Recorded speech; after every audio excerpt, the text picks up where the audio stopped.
Olá, meu nome é Julia Alves, eu sou advogada da área de Societária M&A da Azevedo 7 Advogados e estamos de volta hoje com mais uma entrevista do nosso especial Profissionais da Azevedo 7.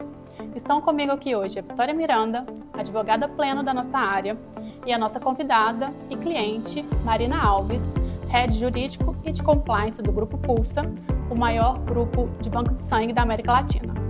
Marina, seja muito bem-vinda. Obrigada por aceitar o nosso convite. Imagina, Ju, eu que agradeço mais uma vez pelo convite. Hoje nós vamos falar um pouco sobre compliance e, claro, sobre a trajetória profissional da Marina. Marina, você pode apresentar o Grupo Pulsa e o que vocês fazem para a gente? O Grupo Pulsa atua na área de hemoterapia, terapia celular e laboratório de análises clínicas.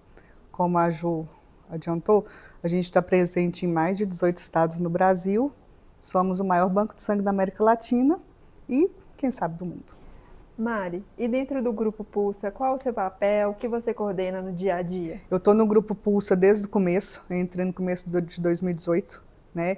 E ao longo desse tempo eu fui conquistando espaço lá dentro. Hoje eu sou responsável pelo jurídico, pelo compliance e pelo administrativo.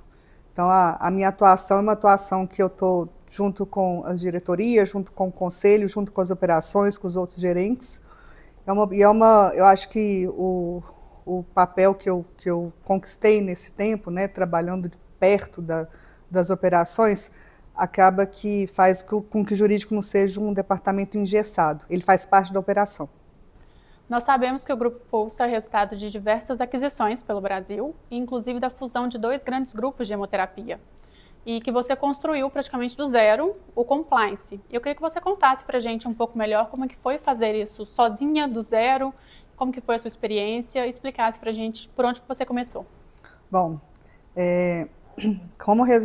o Grupo Pulsa, como resultado de várias aquisições, eu acho que de uma forma muito positiva foi bastante desafiador. Porque a cada empresa que entrava, a gente tem que entender como que a empresa funciona. Compliance não é você impor, pegar uma política e falar, a partir de amanhã você vai fazer isso. Você tem que entender como que é o processo deles, o porquê. Fazer as pessoas comprarem o seu projeto. Então, a gente o começo do compliance é muito engraçado, que você trabalha, cria, entende, mapeia risco e você acha que não está aparecendo nada. Mas ao longo do tempo você vai surgindo na postura das pessoas, né, na mudança de processo, vai nascendo o compliance. No nosso grupo, o compliance tem um nome que eu tenho muito carinho por ele chama PIC, que chama Programa de Integridade em Compliance. Então, acho que basicamente uma coisa que a gente também colocou, a gente sempre trabalhou, não só eu, nem como o meu time, é a gente começar do básico. Não adianta você querer fazer um compliance robusto, encher de regra, colocar milhões de políticas. Você tem que trabalhar com o mínimo. Qual que é o mínimo? E depois você vai agregando e melhorando o processo. Então é bastante desafiador, eu cresci muito, aprendi muito, sem contar que a cada conversa que a gente tem, seja com o diretor, seja com o pessoal da ponta, a gente aprende muito. Então, o grande aprendizado da implantação do PIC, acho que não foi para as pontas, foi para mim. Isso me faz crescer como profissional, como pessoa, porque você tem uma escuta ativa, você melhora a sua comunicação e você pode ter certeza, você vai ver o resultado lá na frente. Mari, muito legal a sua trajetória, imagino que tenha sido muito desafiador todo esse processo. E me conta, como você faz para traduzir tudo isso, todas essas questões para as equipes que não são jurídicas? Bom, sendo bem assim, direta, não adianta falar juridiquês. Não adianta, imagina, a gente está em mais de 18 estados no Brasil inteiro. Então, a gente tem uma diversidade regional muito grande. Então, a gente tem operação grande, operação pequena. Não adianta eu chegar e derrubar um monte, né, de legislação, RDC, norma, e tentar falar uma língua que eles não vão entender. Senão, não vai ser aplicado. Então, mais uma vez, comunicação assertiva, clara, transparente. Eu acho que hoje em dia não existe mais isso de jurídico, de falar bonito, de formalismo. Você precisa que a pessoa entenda o que você está falando. Não adianta. Então, já passou dessa época. Eu acho que a comunicação é o ponto focal. Então, eu traduzo da forma mais simples para a pessoa entender, ela saber por que ela vai fazer aquilo.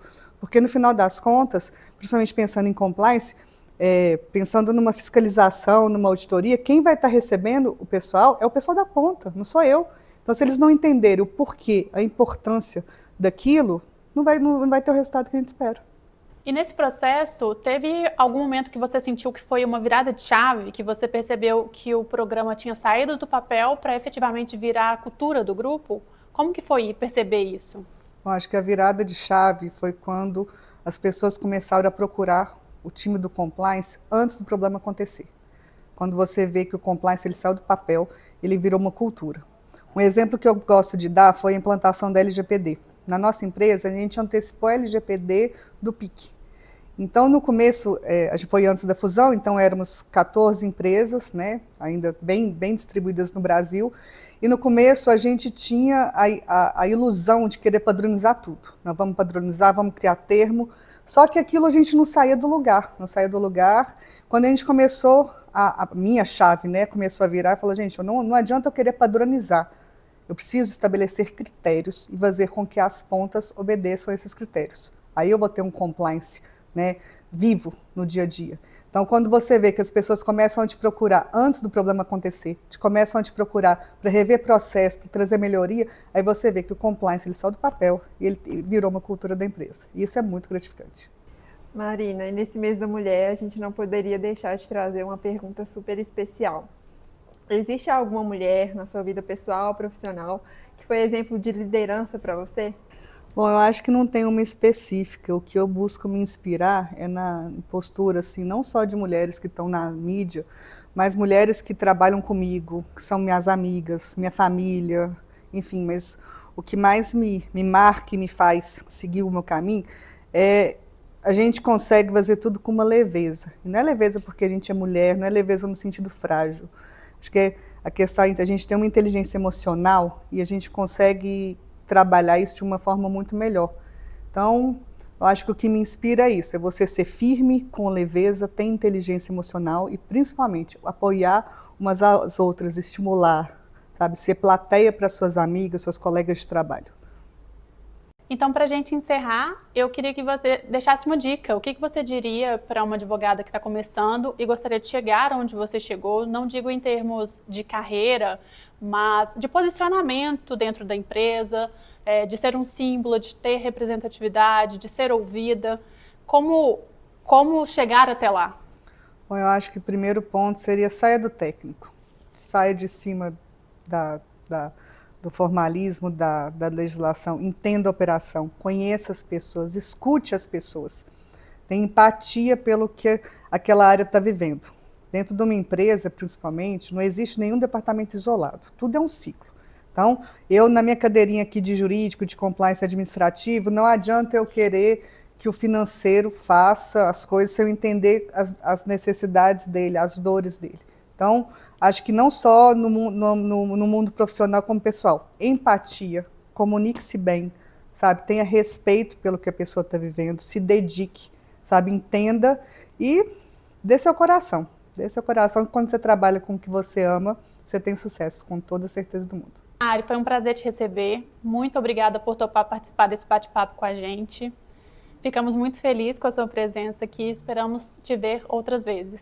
Eu que agradeço. Obrigada, Ju. Obrigada, Vi. Estendo meu agradecimento ao Azevedo 7. Foi muito bacana participar com vocês. Adorei. Pode me chamar sempre. Obrigada. A gente se vê no próximo episódio e continue acompanhando o Azevedo 7 Advogados nas redes sociais para não perder as entrevistas, artigos, análises e dicas culturais que preparamos para vocês. Até mais!